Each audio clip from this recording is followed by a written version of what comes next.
Kasi ano naman si Lola Mary. Ngayon nag-diet ka. Oo, ano? For this, so talagang medyo Ano? Kakapaan ako na sabi niyang magdadala. kaila kita. Ayaw mo nung magka-10 ka. Buti mo. Ayan. There you are. Go ahead. Nikki, Inay Maria. No. Siguro first would like to know, Miss Maricel, you're going to work with Julia and of course Fiang. When you heard that sila yung makakasama mo sa movie, what was your initial reaction? Ay, nako. Na-excite ako kasi nag-guess ko na si, sa vlog ko, nag-guess ko. Yes, of course, promo tayo. Ano, kasi natutuwa, pinaarte ko itong batang ko. Sabi ko, ay, bakit? Ang husay-husay mo naman pala. Ang tuwa talaga ako sa kanya kasi ang galing-galing niya. Sabi ko, anak, ang husay-husay mo. Tapos nga nalaman ko na makakasama ko dito ay siya at si Julia. Sabi ko, ay, ang gaganda ng mga kasama ko. Tsaka mga hype ko lang sila. Masyado. At si Julia, alam ko, padagisan, magkanda siya. Pero pag ganyan na, medyo ka-level. Hindi, ay, oo, hindi masyado binigyan ko yung bayan.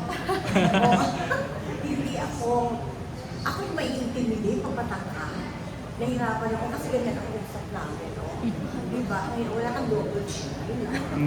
Kasi po, I believe, before, para to kay Fiang, sabi kasi ni Miss Rosel na kapag nakikita kayong umaate, naaalala niya si Miss Maricel. So, how do you feel na now, magkasama kayo sa isang movie? As I said, thank you, bro. As I said kanina, super excited ako na maka-work. Ay, si Rosel. Ayan na, darling. How are you? And, syempre, ako nag-pressure. Dahil, kailangan prepare kayo si Seth, be on time, after like everybody's time. So, sobrang excited ko talaga na ma-shoot ang movie. And last for myself, for Julia, I know that you and Miss Maricel are very close. How do you describe your relationship, and how does it feel that you're working in a film right now? Here, we're going to build their separate relationship kasi nakasama ng kami ni Miss Maricel through my mom. Si Mommy ang love na Ko yung mama niya. Mom ni si Miss Maricel. So finally kami magkakaroon ng bond. Nakapunta na po kayo sa house namin po. Nag-vlog din sila. I-read ko ang kanyang Jerry. Yeah. Sa akin, ang galing niya magluto. Ano mo, aside from that, pinangalan ko, pero ang makakunin ko, nakikita ko, ano buti kinabang mga Yes. mabuti sa akin. Natutuwa ka. Coming from equally good mom. Totoo, natuwa ako sa kanya. And I'm very happy dahil ipakita ko siya sa mga nanonood niya. Yes. Na kung gaano siya kabuti na. Yes. Ayun po. So I'm excited to start working and then build the relationship. Actually with everyone. Gusto nang makasama lahat. Nakita ko nga yung kapatid ko, Isabel. Yes po. Tuwa ako. 4 girls, 1 boy. Bakit lang dandahan? Si Mom. Ang nanay na mga dandahan, sino ba sa mga dandahan mga anak? O hindi ba? O ay na, candidate ka yan. Tapos parang pinibili-bilipigan. Ibang lahi. Oo, may iba kakaiba ang lahi. Ms. Maricel, this is your, I'm sorry, hi, I'm Gigi from Friend. This is your upbeat horror. What makes this movie different from your other horror films? Ay, ano, yung title pa lang iba yun.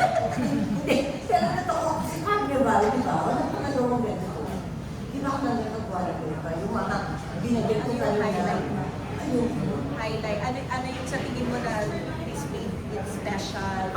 Alam mo, kahit hindi ko pa nabasa yung script nila, pero ang nakikita ko na kaagad yung ang dami mo kasing pwedeng gawin sa Carnival. Na kasi yung pagka-initis mo sa Carnival.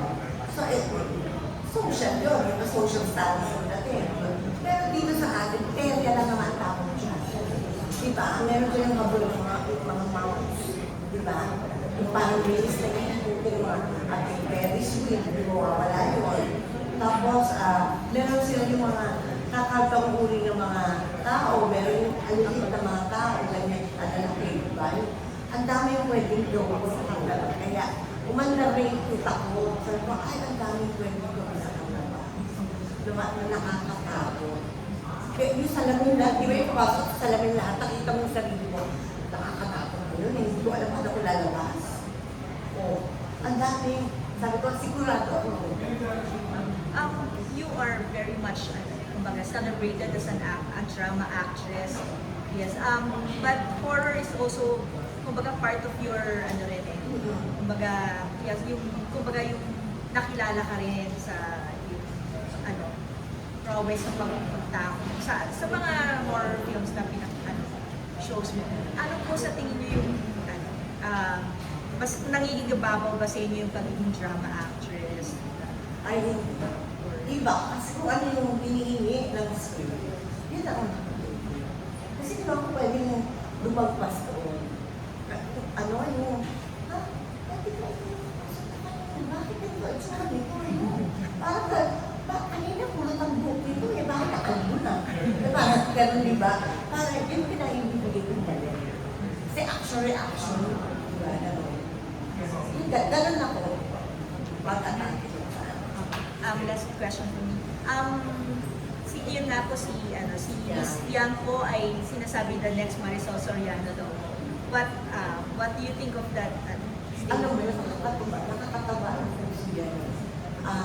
Pero ang gusto ko i-advise mo dyan, alam mo anak, you're your own person. Pag tumating yung tao, may papakita mo sa isa. Yung yan. Hindi ako. Kasi gusto ko ikaw. Dahil dapat ikaw, makita nila. I want them to see you dahil habang natin mo at kung gano'ng kataas na anak. How about kay Miss Julia po na ano siya, she's a celebrated actress on her own. And, Yes, alam mo, I'm so happy for this girl kasi alam mo, magaling mo sumawag din at saka sumawag din sa mga nila. Mabait na ba?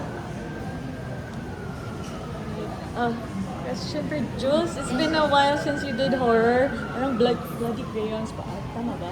No, ano yun, yung Bogsy thriller yun eh. And also naging boss sa Bahay ng Kulak. Derek Brayati. What's the biggest challenge for you when you're doing horror? Kasi people know you for romance. So when you're doing in horror mode, what is it now? Siguro yung creating a world that does not exist. So, yung imagination, yung pagkabuo ng yung mga nababasa mo sa script na kailangan i-visualize in real life, kahit wala doon. I think that's challenging. Aside from that, pag horror, ang taas ng emosyon. Ang taas palagi ng emosyon. So, and parang yung emotion sa horrors, there's always fear. There's always fear. So, parang you have to embody. Di ba parang nag-mix na lahat? Yung mga sa kape, di ba? Kung 3 in 1. niya, di ba? Yung recipe na tutulot na para pag ano mo, kompleto siya. Yes. Kompleto sa dami. Correct. Totoo na yung arte ko na ka na. Gusto mo na tumakbo at sumigaw. Bawal pa. Hindi ba pwede? Kasi wala pa doon. Wala pa yung talanakot doon. So, siguro yun, but you know, yun din yung pinakagusto na sa trabaho namin is yung you become a different person, you step into a new character, you step into a different world, which I think Content Carnival is a spectacular world written so well. Nag-challenge talaga kami lahat dito kasi ang saya dito is we're an ensemble cast. So, kakailanganin namin ng isa't isa para maging maganda yung pelikula. Yes, po. Pero it's also for me, parang it's, ano say, pag sa totoong life ko, marami nagtanong, marami na wala akong sagot. Di ba kung pwede ganun na yung sa'yo, yung divert, di ba? Ito naman sa akin, SK. Alam mo, nagpapasalamat ko kasi meron ng Michelle Drama Special. Oh my God! 10 years na tagal yun sa television. Oo, diba? Ano, doon ako nakaka-SK.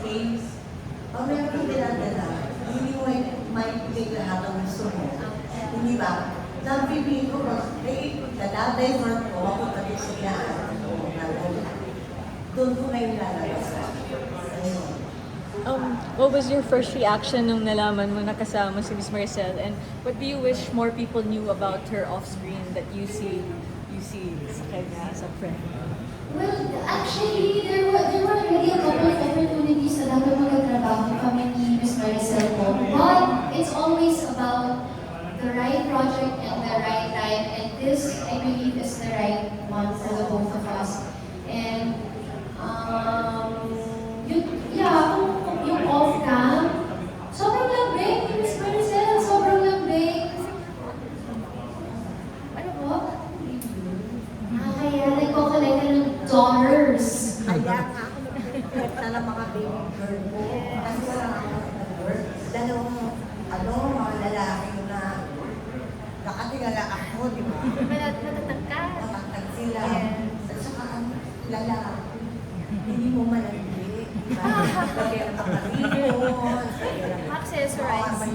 Sticker mo, di ba? Saka pag humilit ang ulo ko at apila ng apila yung bata. Dahil itatakas mo yung makita. Hindi ba ganon? Bumulit kayo, wala dito. Pero super lambing, very, very malambing.